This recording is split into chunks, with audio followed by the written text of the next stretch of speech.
Hello and welcome to your Portuguese. Everyone knows that the day is divided into three main parts: the morning, the afternoon, and the night, right? Consequently, we may say that in most of the languages people need to express themselves about it.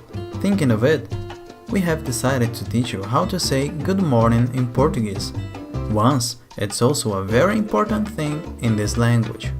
In Portuguese, good morning is bom dia, or literally good day.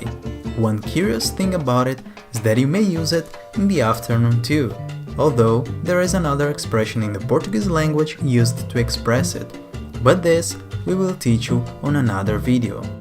If you think this video was useful for you, share it on your social medias and help other people to learn Portuguese as well.